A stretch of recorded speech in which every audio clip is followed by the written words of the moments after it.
Michelle Miller from CBS Saturday Morning, and this is The Dish. Today, we're serving up a taste of America's favorite summer fare, from sea to shining sea. We kick off with mouth-watering barbecue. Not in Texas, Memphis, or North Carolina, though it's right here in New York City. Here's Jeff Glore. So the first thing we're gonna do is we're gonna take our baby back ribs and just take the container and shake it over the top of it. Yeah, okay. Every angle, every bit of it, because you want every bite to have that delicious seasoning on it. Combine great ingredients, great friends, and a craving to bring authentic barbecue to unlikely places. The result is this: Pig Beach. When I moved here in '96, there wasn't any barbecue. There was two barbecue restaurants. So I started doing it myself. Shane McBride, Matt Abdu, and Rob Schwager are the triumvirate behind Pig Beach, named for the famous swimming pigs of the Bahamas. Just a few years back, both McBride and Abdu were award-winning chefs in fine dining kitchens. In Abdu's case, it was the famed New York City restaurant Del Posto, until he got tired of it. I think I got to a point within that journey where I kind of just got tired of a meal costing so much for my friends, family, and loved ones that wanted to come and support me. And it would happen all the time. They would want to come in and see what I was doing at Del Posto, but you would leave there with a minimum of like a $200 to $250 check per person. And it just sort of was like, I don't know, it just kind of made me sad at times. Abdu and McBride teamed up with Schwager to open a pop-up dedicated to barbecue. In 2015, they took their recipes to the World Championship Barbecue Cooking Contest in Memphis and won a first place and second place award. The first team from the Northeast to do that, ever. When they called our name to final, it was like, New York, New York. They're like, who from New York is in a final here? So we certainly broke the mold a little bit on that first year down there, and that ended up becoming our catalyst that was like, wow, we're kind of onto something. We're pretty good at what we do. And Rob was like, why don't we take this to the next step? Soon there was a fixed location in Brooklyn, and they opened an enormous new Pig Beach outpost in Queens. Here is a beer garden meets barbecue, meets burgers, but with the Jumbotron and the size of the facility, what we're doing at Pig Beach, we want families to come in, we want to bring the kids, we want people to spend the day, come watch a game, sample all our food. Pork? What's pork? Pig. Pork is pig. Here, family and friendship are the focus just as much as food. One of their chefs, Jeff Michener, Matt Abdu's brother-in-law, was at work when he developed a brain aneurysm. He died at the age of 36, leaving behind a wife and 16-month-old child. His Pig Beach brothers hold frequent fundraisers in his honor. Within our career of cooking, there is basically the best way that we know how to honor somebody or to show our love and affection is to cook. How does he still affect this place? He's within me, he's everywhere. What do you think he would think of what you've built now? I think he is super jealous that he's not here to be a part of it. I was going to say the same thing. Because he wished he would be here. This was his dream. Pig Beach's brisket sandwich is named for Jeff, part of a menu that includes all the staples. You ready for a snack? I am ready for a snack. Prepared the Pig Beach way. You can smell that porky goodness from everything. Smell that. Oh my goodness. Oh, baby. You're in for a treat. That's for you. Thank you. I'm gonna join you. Oh yeah. Oh man. What we want to do is we always approach every single piece of food that we cook with that sort of chef mindset. You seeing this? Are you seeing this? We're looking at it as how can we perfectly balance sweet, salty, fatty, acid, umami, getting all these flavors perfectly balanced to make the best bite possible. I could eat these all day. Believe it or not, you do end up getting sick of it after you cook them every single day. But I can't imagine it, but sometimes doing the barbecue, all you want at the end of the day is a nice salad. I'll worry about that later. Good. Worry about that later. Favorite barbecue item? Ribs. Ribs. Brisket. Are we eating all of that today? And more. More indeed. Our dish spread included barbecue buffalo wings with Alabama white sauce, Pig Beach's smash burgers, collard greens, Yankee sausage with cherry pepper relish, salt and pepper brisket, tangy vinegar pulled pork, Greek seasoned smoked lamb shoulder with New York City white sauce, those amazing peach and honey glazed ribs, and an entire 120-pound pig. It's like barbecue heaven. You ready? Yes. It's a little bit of the taste of the belly of this pig. We're gonna pull it out just like that, and you're gonna see this amazing bacon just pull right out, just so effortlessly, all juicy, twist it up, and you have your first bite. This is my A indoctrination. whole hog pork belly. Indoctrination into the team. Oh my God. Doesn't get any better than that, does it? Insane. Right? Melting in your mouth. Melt in your mouth, the pork belly, the whole hog. That's arguably one of the best bites on the pig, and one of the things you're not allowed to submit into the box for judging because it's like cheating, because it's too good. It's the ultimate expression of barbecue. Cooking a whole animal. That's like true barbecue. You're talking, that's a 24-hour commitment for one item of food. How to manage a fire, manage the smoke, how you get flavor into a whole animal. And it's some of the best times because we're up all night together. So the storytelling, the drinking, I mean, you're up all night feeding fire and watching that, your baby in that cooker. Do you believe that someday New York or this area can be regarded as highly as places in Texas or Tennessee? I think it's already getting there. Yeah, because there's a lot of great, talented people that are pursuing this bug of barbecue, and it's becoming more and more of a national cuisine versus when it was solely restricted to the southern South states or the Midwest.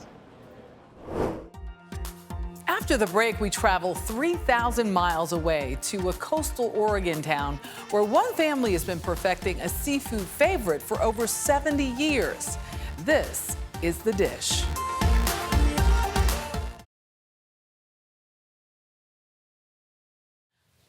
Welcome back. We're digging into more summer meals, this time from the waterfront. Last year, Brooke Silver Braga visited a 75-year-old family-owned institution for a taste of some world-famous clam chowder. Long before tourists discovered the picturesque charm of Newport, Oregon, Mahavanimi opened a kind of diner across from the docks. 75 years later, Moe's Seafood and Chowder is an institution. If you haven't had it, you have to have it. A seaside testament to the power of a killer recipe and the family that has kept it cooking. This is her granddaughter, and then we are her great-grandchildren. That's Cindy, Dylan, and Gabrielle McEntee. How old were each of you the first day you worked in the restaurant? I was 12. For an official job, I think I was probably 12. My first paycheck, I was 12 as well. Okay, so that's the age of maturity at Moe's. Yeah, it's the age of accountability. Actually, welcome to 12, get a job. That work ethic was nothing special on these docks. And actually, Newport's the #1 Dungeness crab producer in the world. The kind of place where visitors can trap crabs themselves. Should I just reach in and grab a few? I wouldn't if I were you. But are wise to leave it to the locals. No gloves? No gloves. No, Carrie's tough. I've Okay. been handling crabs since I was about 2 years old. Okay. There's a way to do this, and there's a way not let's to do see it. this. Grab it from the back. Yeah, see how it flared out like boy, that? yeah. How do you train people to do this? Experience. And you can actually taste that Newport sensibility in Moe's Chowder, We have potatoes, clams, spices. a New England classic tailored to the local palate. Oh yeah, the bacon's right there. Yeah. These are hardy fishermen and longshoremen that live here, so they want a food that sticks with them for a little while. But settling on that recipe took decades, as Cindy saw up close. Well, we had 3 main cooks. Every day, the chowder tasted different. No one could follow the same recipe. No, they did. They did their own recipe. Okay. So one It would, gives you a sense of Moe's management style. Yeah, right. She used to say we're a loosely knit operation. You quickly get the impression that Moe's secret ingredient was always Moe herself. She was quite a character. You know, sit down with people that she didn't know, and they were like, "Who's that woman?" And then they realize, "Oh, it's Moe." And then they're like, "Oh, great! It's fine if you smoke in my face." In addition to the chowder, Moe's serves up a saltwater encyclopedia, This is a grilled oyster sandwich. including the local catch, And the crab cocktail. all paired with homemade sauces This is probably the best tartar sauce in the world. and onion rings, even better than that. We make them at home, but they don't turn out like this. But none of it compares to Mo's menu of almost too good to believe origin stories. So there's Mo right there. Okay. Like the time Bobby Kennedy made a presidential campaign stop. They asked her to go with them. This is a wild story. Why are they bringing a chowder person with them on the campaign? I think they just liked her energy and her excitement. But after a few decades, the excitement of the restaurant dimmed for Mo, and she handed the business to Cindy, who was just 22. Like it or not, I couldn't be a school teacher if I'd wanted to. This is what I was gonna do. Were you ever not that enthusiastic about that? Kind of accepted it. It was sort of one of those things you just know that's what you're gonna do. It's sort of like being one of the princes in England, you know. You don't have a choice. Yeah. Queen, princess. The clam kingdom grew. It now churns out 3 tons of chowder every week. There are 9 Mo's locations. But to be honest, by 2020, the family was mostly pushing paper. A staff of 100 did the actual cooking. Then the pandemic happened. Yeah, we had kind of a little bit of a panic when we laid off all of our employees. Then we had to come up with a plan. How are we going to survive? After 74 years, it wasn't clear they'd make it to another season. You had each kind of been handed this thing by your grandmother, your great-grandmother. Did you worry about what it would mean if it kind of died on your watch? At first, I'd say March 17th, I worried about it. And then when I woke up in the morning on the 18th, I went, I know how to do absolutely everything in this restaurant. So do my kids. Let's go do it. For the first time in years, Mo's recipes were actually being made by Mo's family. So I had to call my mom and say, could you come down and teach us how to make cobbler crust? And to sell what they made, Dylan drove this trailer 10,000 miles across the American West. But a lot of it was stuff that we didn't like to do, and it was not fun, it was hard, but it was a great way for the family to like get glued back together. The effort meant their grandmother and their great-grandmother and their great-great-grandmother's little diner, the place that has come to define them, would endure for a 75th summer and beyond. We all did it together, so it made it more fulfilling as a family. Since we're already in Oregon, we might as well stick around to get some peak season fruit. As previously seen on CBS Sunday Morning, Luke Burbank takes us to the source, fresh off the vine.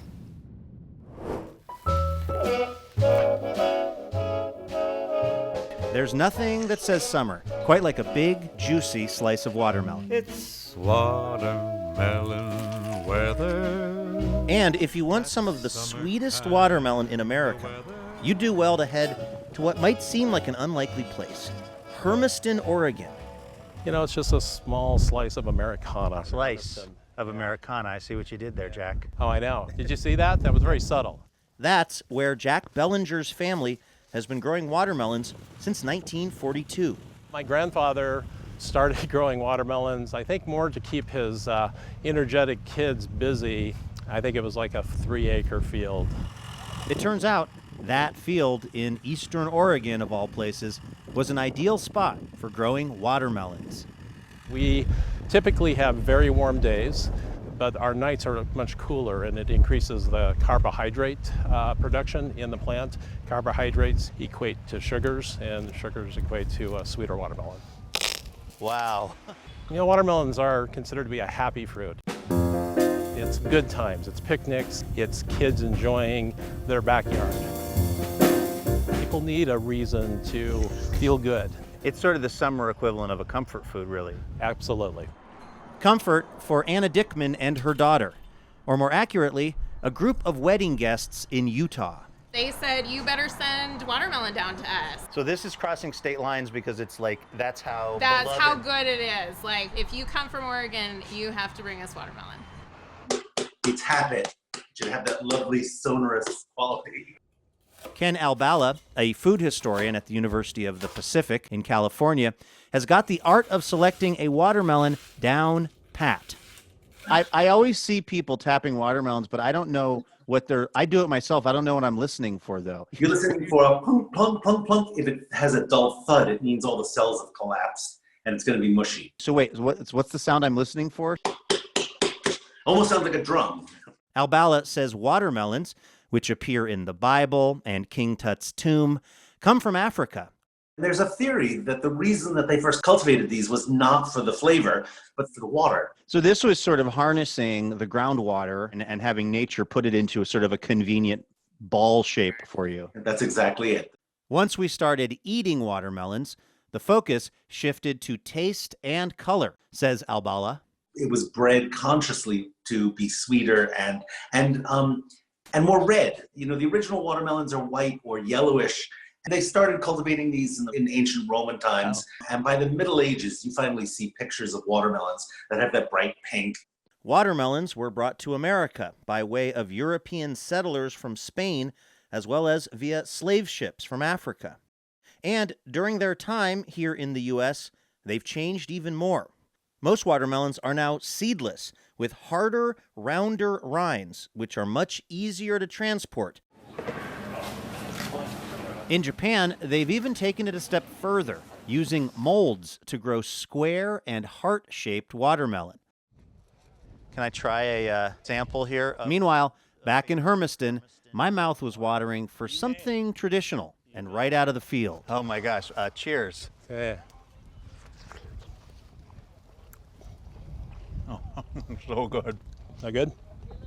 I would agree this seems really good, but can I have another section just to like 100%? Be sure. Absolutely. Up next, our last story with the cherry on top. I scream, you scream. You know how it goes. Well, ice cream is up next on The Dish.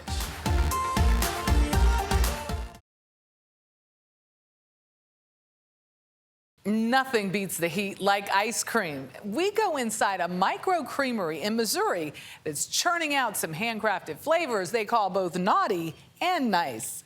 Dana Jacobson got the scoop. Ice cream, you scream, we all scream for ice cream. That iconic chant of summer was recorded back in the 1920s. And its message remains frozen in time. Welcome to Clementine's. For Tamara Keefe, owner of Clementine's Creamery in St. Louis, that need for ice cream goes well beyond indulging in it.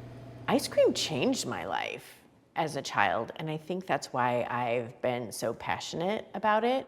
The youngest of 5 siblings, Keefe says she grew up in a house full of love, but not a lot of money. After church one Sunday, I heard other little kids talking about going for ice cream. And of course I got excited and I ran over to my mom and I pulled on her dress and I said, hey, do we get to go for ice cream? And the answer was no. But when her mom bought an old ice cream maker at a garage sale, everything changed. That was the way that we could participate and create that tradition because my parents couldn't afford to take us all out. Word got out in our church that we were making homemade ice cream. So all of these families started asking if they could come to our house.